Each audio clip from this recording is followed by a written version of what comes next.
दोस्तों सावन चल रहा है, कांवड़ यात्रा भी चल रही है। इस वक्त दुनिया भर के लोग शिवलिंग पर दूध, बेलपत्र और फूल चढ़ा रहे हैं, लेकिन वो इसका रहस्य बिल्कुल नहीं जानते। नमस्कार दोस्तों, मेरा नाम संदीप मिश्रा है और मैं आपका मेरे इस चैनल पिंकू बॉक्स पर स्वागत करता हूं। दोस्तों, आज हम शिवलिंग के रहस्य के बारे में जानेंगे कि शिवलिंग का रहस्य है क्या। दोस्तों, मैं आपको कहता हूं, अगर आप किसी मंदिर में जाएंगे, वहां पर आप 10 लोगों को उठाइए जो शिवलिंग पर दूध, बेलपत्र और फूल चढ़ाते हैं। उनसे आप शिवलिंग की परिभाषा पूछ लीजिए। मैं गारंटी से आपको कहता हूं 10 में से 9 लोगों को इसकी परिभाषा पता ही नहीं होगी।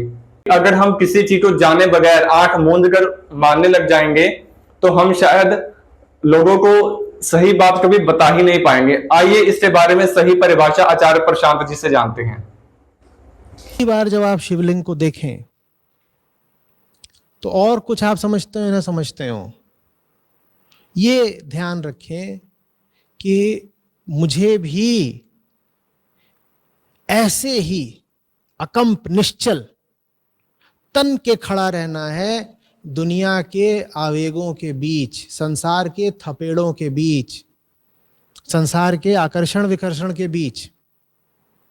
दुनिया मुझे ऐसे ही चारों तरफ से घेरे रहेगी, ऐसे ही घेरे रहेगी,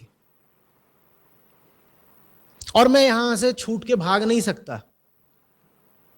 घिरा हुआ हूं, घिरा ही रहूंगा, लेकिन घिरे घिरे भी अपनी शान में तना खड़ा रहूंगा। तुम मुझे घेर सकते हो, मुझे जीत नहीं सकते। समझ में आ रही बात?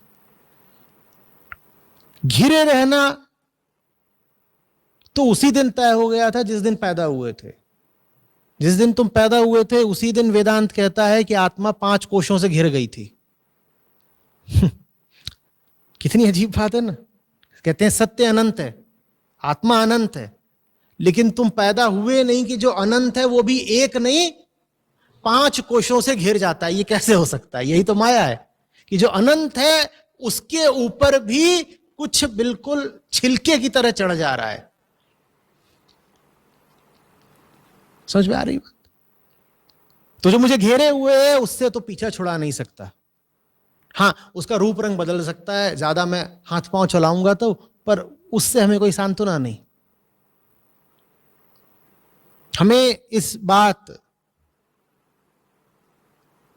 की कोई आशा नहीं है, हमें ऐसी कोई गलतफहमी नहीं है कि एक भी दिन ऐसा आने वाला है कि हम शरीर धरे धरे भी पूर्णतया मुक्त हो जाए। अरे शरीर से थोड़ी मुक्त हो गए, पूर्णतया मुक्त कैसे हो जाओगे शरीर धरे धरे?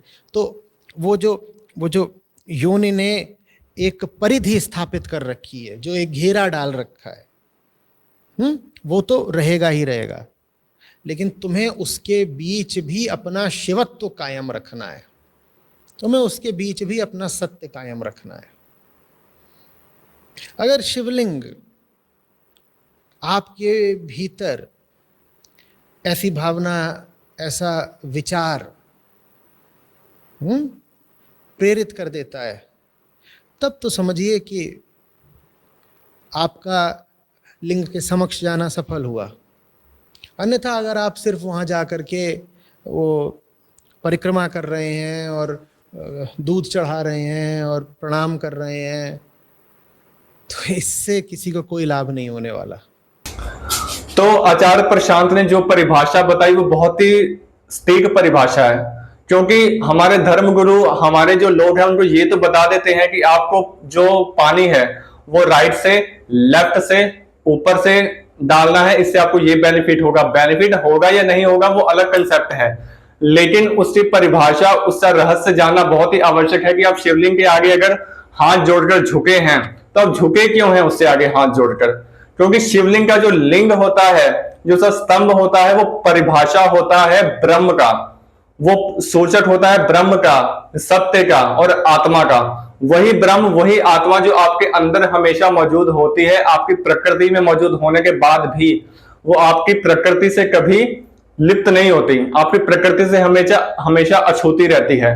और इसका सूचक ये भी है कि अगर आप इस दुनिया में विचर रहे हैं तो आप दुनिया की भौतिक वस्तुओं का इस्तेमाल तो कर रहे हैं, लेकिन आप उन भौतिक वस्तु में लिप्त नहीं हो रहे, उनसे अछूते हैं हमेशा। और शिवलिंग जो है, जो उसका लिंग है और जो नीचे का राउंड बना होता है वो सिर्फ प्रकृति है। मतलब जो लिंग है वो आत्मा का सूचक है और नीचे प्रकृति का सूचक है, और आत्मा हमेशा स्तंभ की तरह खड़ी है।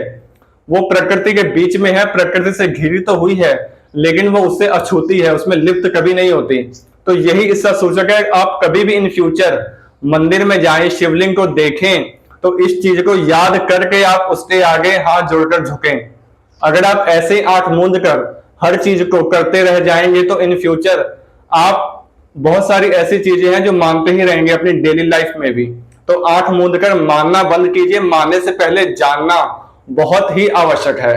धन्यवाद आपका।